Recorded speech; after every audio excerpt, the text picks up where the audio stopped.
시청자 여러분 안녕하십니까? 더 좋은 삶, 더 나은 지방자치를 위해 전국 17개 광역시도의 소식을 전하는 여기는 지방자치 현장입니다.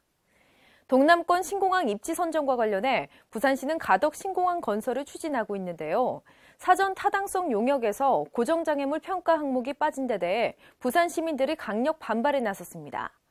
또한 6.25 한국전쟁 당시 피란민들이 아픔을 딛고 일어선 삶의 터전이자 애환의 장소, 부산시가 피란수도 문화유산을 유네스코 세계유산 잠정 목록에 등재하기 위해 첫걸음을 시작했습니다. 자세한 소식 부산에서 전합니다. 안녕하십니까. 다이내믹 부산뉴스 오늘 첫 소식입니다. 부산 민심이 들끓고 있습니다. 시민들이 동남권 신공항 사전 타당성 용역에서 고정장애물 평가 항목이 빠진 데 대해 강력히 반발하고 나섰습니다. 부산 시민단체와 전문가들은 입지 선정이 공정하고 투명하게 이루어지길 바라는 성명서를 발표하고 불공정 용역에 대한 규탄의 목소리를 높이고 있습니다. 최근 사회적 논란이 되고 있는 동남권 신공항 입지 선정에 대해 부산대학교 항공우주학과 교수회에서 성명서를 발표했습니다. 이들은 학자적 지식과 양심에 의거해 국가 100년 대계를 내다보고 정치적 논리를 배제한 동남권 신공항 입지 선정이 이루어져야 한다고 촉구했습니다. 특히 공항 입지 선정 시 가장 고려해야 할 점은 안전성이라며 활주로 접근 시 예측 불가능한 문제를 일으킬 수 있는 고정장애물을 평가 가중치에 반영하지 않은 것은 안전성을 고려하지 않은 치명적인 오류라고 지적했습니다. 고정장애물의 평가 가중치가 적게 반영되었다는 근래의 논란이 사실이라면 이는 안전을 고려하지 않은 치명적인 오판이라고 판단된다. 가덕신공항 추진 시민운동본부도 불공정한 용역을 시정하지 않으면 불복하겠다고 밝혔습니다. 산이나 고층 아파트 등 고정장애물을 입지평가 항목에서 제외한 것은 국제항공기구 규정을 위반한 것으로 특정 지역에 유리한 결과를 끌어내려는 맞춤용 용역이라고 목소리를 높였습니다. 무책임성과 특정 지역에 유리한 결과를 끌어내기 위한 특정 지역 맞춤형 용역을 하고 국민의 생명과 안전을 위협하는 항공학적 검토를 거친 입지 선정 결과가 발표된다면 부산 시민 어느 누구도 수용할 수 없음을 밝힌다. 이런 논란 속에 가덕신공항을 염원하는 시민들의 열기는 점점 더 뜨거워지고 있습니다. 부산 거리 곳곳에는 가덕신공항 건설을 염원하는 현수막이 나붙었고 동남권 신공항은 왜 가덕이어야 하는지 시민들의 간절한 열망을 담은 메시지가 온라인으로 빠르게 전파되고 있습니다. 네, 부산은 6.25 한국전쟁 당시 피란민들이 내려와 전쟁의 아픔을 딛고 일어선 우리 민족의 삶의 터전이자 애환의 도시입니다. 당시의 숨결을 그대로 느낄 수 있는 피란수도 정부청사와 대통령 관저, 영도다리, 그리고 유엔 묘지까지 역사적인 장소들이 이를 입증하고 있는데요. 부산시가 피란수도 문화유산을 유네스코 세계유산 잠정 목록에 등재하기 위한 힘찬 첫걸음을 시작했습니다.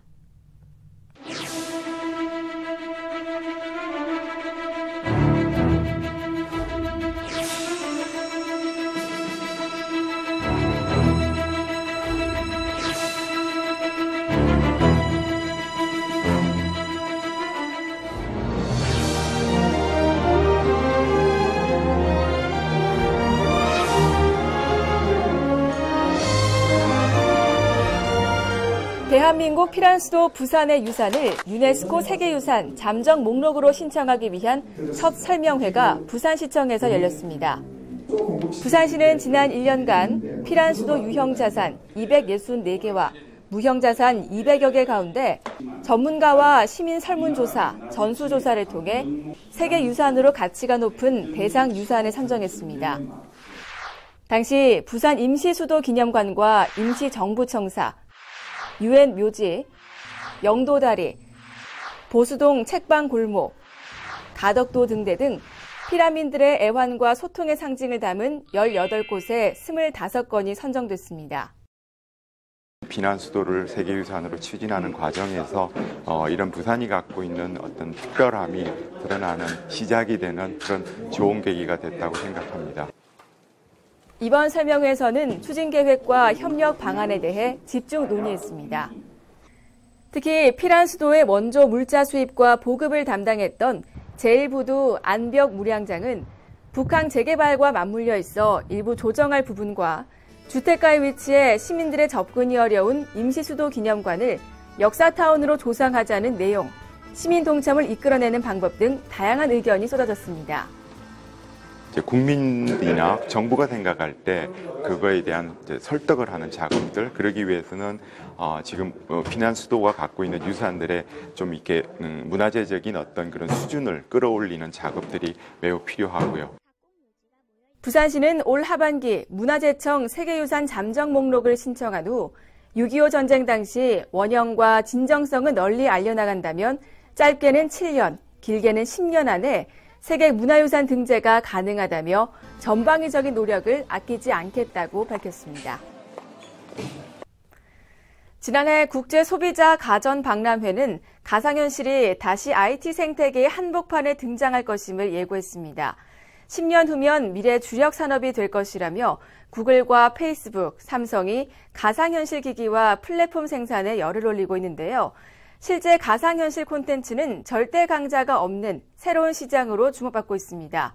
이런 가운데 가상현실 산업을 개척하려는 창업기업들의 투자 설명회가 마련돼 화제를 모았습니다.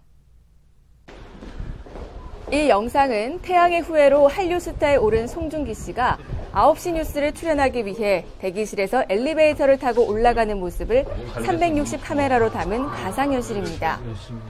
당시 현장에 있던 관계자가 360 카메라로 촬영해 유튜브로 공개한 이 영상은 올해 가장 인기 있는 가상현실 콘텐츠로 떠올랐습니다. 보는 사람인 내가 마치 그 속으로 들어가 송중기와 함께 있는 듯 오른쪽, 왼쪽, 위쪽, 어느 쪽으로 돌려도 당시 현장 상황을 사방팔방 모두 볼 수 있기 때문입니다. 이렇게 가상현실은 영상에 대한 새로운 세계, 콘텐츠에 대한 새로운 가능성으로 주목받고 있습니다. 부산 지역을 보면 부산이 대단히 역동적인 도시입니다. 그래서 가상현실 360 영상만 하더라도 부산에서 대단히 재미있는 영상들이 많이 나올 수 있다고 저는 보고 있고요. 스타트업이나 중소기업들이 굉장히 우수한 기업이 많다고 들었습니다.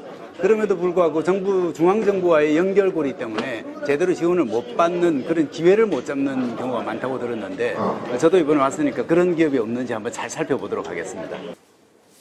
새로운 블루칩으로 떠오르고 있는 가상현실 산업의 유망한 창업 기업들을 키우기 위한 투자 설명회가 열렸습니다. 투자자들이 대거 참가한 이번 설명회에는 가상현실 기반 공포 상황 속에서 미션을 해결하는 호러 게임을 비롯해 어린이용 교육 콘텐츠와 어르신들의 헬스케어를 위한 가상현실 운동 시스템까지 젊은 창업가들의 패기 넘치는 아이디어들이 쏟아졌습니다. 저희 같은 게임 개발 업체는 보통 무료 지원 사무실, 인큐베이팅 센터라든지 아니면 그 게임 개발 장비가 굉장히 고가예요. 그래서 장비 지원을 받는 이 정도 선에서 투자를 받으면 게임을 계속 만들 수 있거든요. 그래서 그런 지원을 아마 요청을 드릴 것 같습니다. 그 투자자들은 이런 기회를 통해서 뭔가 새로운 기술과 아이디어를 가진 이런 창업자들을 만날 수 있는 기회가 되고 있고요. 이런 기회를 통해서 실제 그 투자도 일어나고 같이 성장할 수 있는 이런 기회가 될 것 같습니다. 부산시는 이번 설명회로 발굴된 기업을 신성장 산업 지원 정책과 연계해 연구개발 자금과 성장 단계별 맞춤형 지원으로 적극 육성해 나갈 계획입니다. 더 좋은 삶, 더 나은 지방자치를 위해 전국 17개 광역시도의 소식을 전하는 여기는 지방자치 현장. 다양한 지역 소식과 함께 다음 시간에 찾아뵙겠습니다.